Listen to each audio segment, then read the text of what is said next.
Jack, un pilote, a adopté et élevé le garçon qu'il a trouvé abandonné à l'aéroport. Il était loin de se douter que 20 ans plus tard, la mère biologique du garçon se manifesterait. Quelque chose en Jack était mort le jour où son fils, Toby, s'était noyé sous ses yeux. Après le décès de Toby, sa femme a en effet divorcé et a emmené leur autre fils avec elle. Jack ne s'est jamais battu pour obtenir la garde du petit, car il se reprochait tout. En fait, pendant que sa femme rendait visite à ses parents, Jack avait emmené ses garçons à la plage. Ce jour-là, il les avait laissés seuls quelques minutes pour leur acheter des hot dogs. S'il n'avait donc pas fait ça, son fils serait encore en vie. Bien évidemment, il avait essayé de sauver Toby, mais c'était trop tard.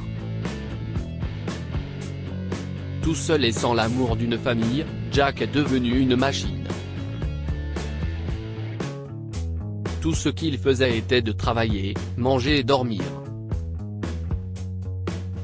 Il n'avait aucune idée de la façon dont sa vie allait changer lorsqu'il a rencontré un petit garçon abandonné à l'aéroport.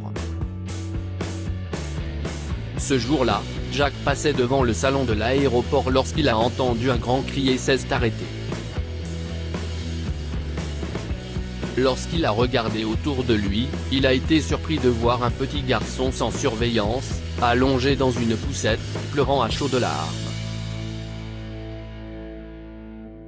Jack s'est approché du garçon, perplexe quant à la raison pour laquelle il n'y avait personne pour le surveiller. Champion, tout va bien, a-t-il dit doucement. Tout va bien se passer. Mais le bébé n'arrêtait pas de pleurer. Jack avait encore quelques heures avant son vol, il a donc décidé de rester avec le garçon jusqu'à ce que quelqu'un arrive. Cependant, après avoir attendu pendant près de 30 minutes, alors que pas une seule personne ne s'était approchée de la poussette, Jack s'est inquiété.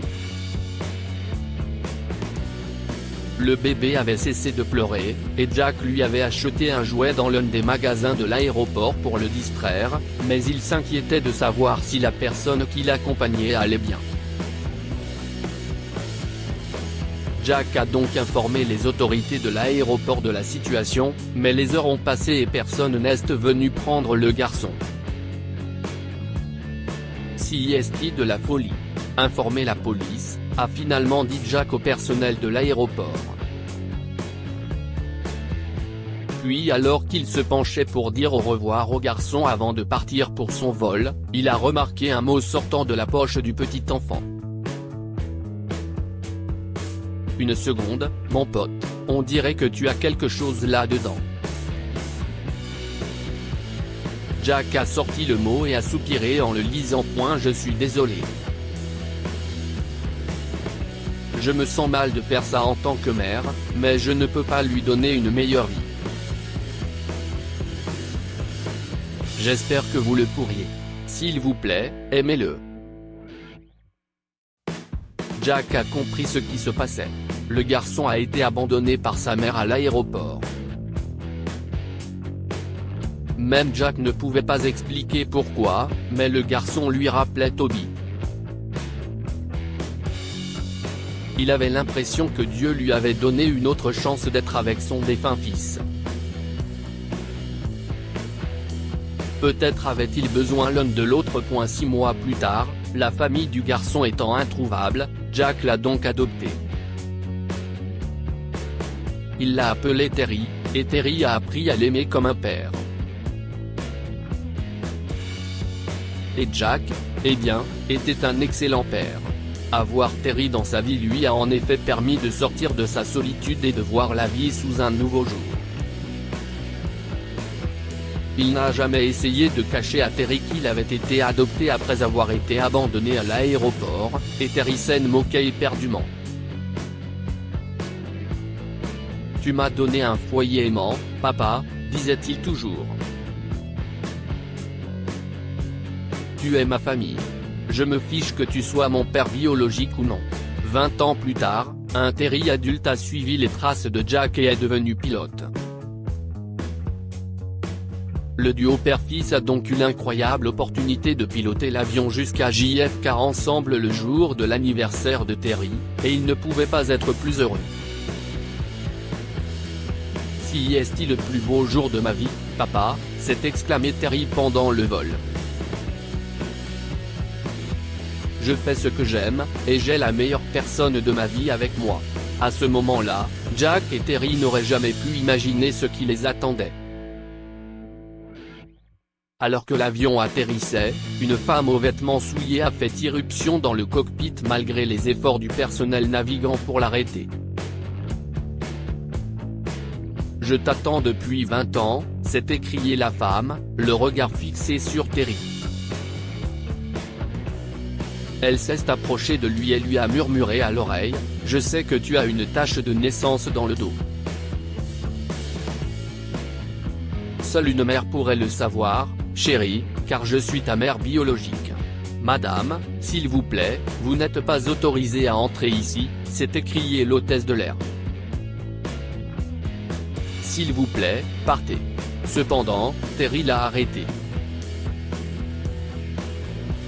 Non, attendez », a-t-il dit. « Occupez-vous des autres passagers qui descendent. »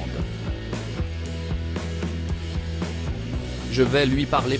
Quand la femme, Terry et Jack se sont retrouvés seuls dans le cockpit, Terry a regardé Jack et a dit, « Papa, je crois que si est ma mère. » « Je suis ta mère, oui », a dit la femme. « J'ai laissé ce mot pour toi, tu te souviens ? Alors, pourquoi êtes-vous ici ? » a demandé Jack. « J'espère que vous n'êtes pas là pour faire un scandale. Je me fiche de savoir pourquoi elle est là, papa, » a dit Terry. « Elle m'a fait assez de mal. Je ne veux pas être lié à elle de quelque façon que ce soit.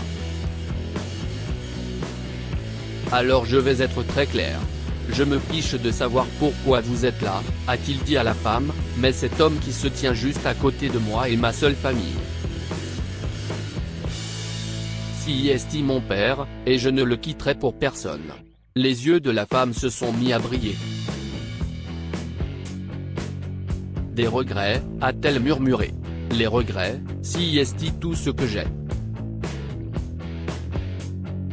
Je m'appelle Edith, au fait. Je veux juste vous dire que je n'ai pas été une mauvaise mère. J'étais obligée de faire ce que j'ai fait, mon fils. J'étais vraiment, » disait-elle en commençant à raconter son histoire. « Tu étais l'étoile la plus brillante dans mon ciel sombre quand je t'ai eu, chérie. Ton père ne voulait pas de toi, et il m'a laissé me débrouiller toute seule quand j'étais enceinte. J'étais catégorique sur le fait de te donner naissance, et je l'ai fait. Mais la vie ne se déroulait pas toujours comme on le prévoit, n'est-ce pas ? Je ne trouvais pas de travail, et j'étais en difficulté. Oh, je l'étais. Je ne voulais pas que tu souffres, alors j'ai dû te quitter. Je suis si heureuse que tu n'aies pas manqué d'amour. Maintenant, je ne dis pas ça parce que je veux que tu te sentes mal ou quoi que ce soit. Mais, il ne me reste que quelques mois à vivre. Tumeur cérébrale, ont dit les médecins. Je voulais implorer le pardon de mon fils avant de mourir. Je suis désolée pour ce que j'ai fait, chérie, a-t-elle poursuivi. Je suis vraiment désolée. J'espère que tu pardonneras à ta mère. J'étais toujours près de toi, je te regardais de loin. Je suis désolée de ne pas avoir eu le courage de m'approcher de toi et de te serrer dans mes bras. Je suis désolée. Edith sanglotait comme un enfant quand elle a senti une étreinte chaleureuse autour de son épaule. C'était Terry. Les parents sont des personnes qui veulent le meilleur pour leurs enfants. Ils sont réellement présents dans la vie de leurs enfants, pour l'améliorer. Je ne peux donc pas dire que tout cela est facile pour moi, a-t-il déclaré.